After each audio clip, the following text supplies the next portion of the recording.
Hello, this is wmpyr. In the video today, I would like to introduce to you guys to the SOG Fasthawk. This is a modern interpretation of the Tomahawk. It is a smaller version. It was sent to me by my martial arts brother Joel on YouTube, also from the Tetsudo Kinu Bujutsu. And yeah, this is just something that I have enjoyed for many years now. It is a great weapon. Makes me really appreciate the design and the history that the proud history that this comes from the Native Americans. This was an amazing weapon of war as well as a survival tool. So like I said, this is the shorter version. I also went to the store and messed around with the normal version, and I just preferred the Fasthawk. It just felt better for me personally. I'm not a big guy, so it just seemed to work better for me. Okay, so as far as usage goes, the idea to me is think of this as like a nunchuck, the same principle. Okay, if you hold it up here, you're going to have excellent control, but not as much power. Okay. If you hold it down here, you're going to have more power because of the leverage, but the control is going to be a little bit harder compared to up here. So, that's the give and take.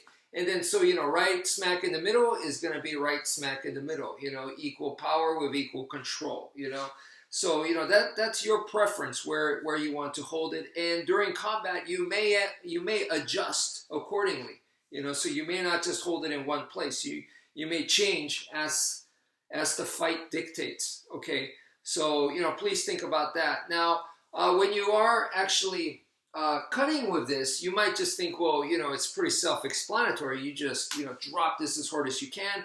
Actually, it is more technical than that. If you go out to the outdoors and you actually practice with this and make real contact and try to actually cut things, you're going to see that if you just smash down like this, yes, it can still cut because the head is heavy. It has some weight on there, and if you put in enough force, yeah. But cutting wise, it's not efficient. One of the things that I've been mentioning to you guys is the pulling motion.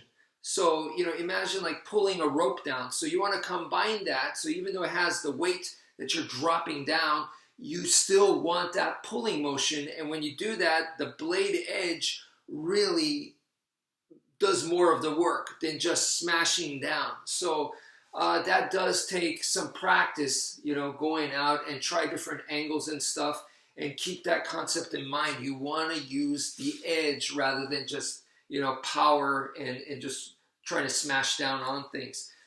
Speaking of which, this is a modern interpretation. I like the holes there to make it a little bit lighter, but you could also put your finger in there to do like more finer work type stuff. I have this for like, in case of a home invasion type situation. I feel like the inside of my house, it's going to be more close quarters type combat. It's going to be medium range to close quarters.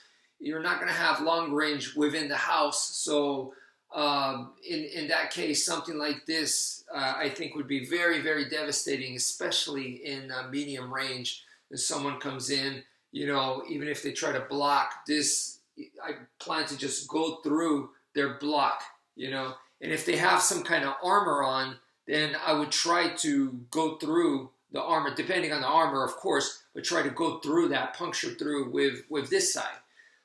This side over here is designed for hammering nails down, which that's to me really, really cool. And then over here, this is a flat side, of course, you could use for shoving and creating some space. I like that, because of the design like this, it gives you a lot of real estate for gripping, a lot of areas to grab a hold of, compared to some other weapons that you might see.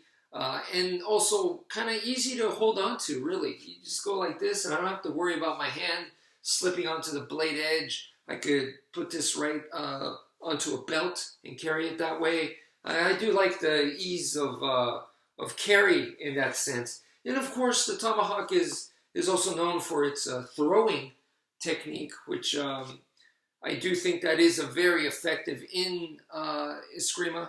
We also talk about the throwing capabilities of weapons, so that is part of our curriculum as well. Now, when you're using the tomahawk, I want you guys to keep in mind, number one is when you're swinging it around, you want to lock the wrist, okay?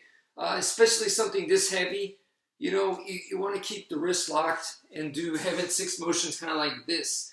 Now, you could hold it on the other side this way, and you have like a short baton. And in close range, you could use, of course, this area right here in close range.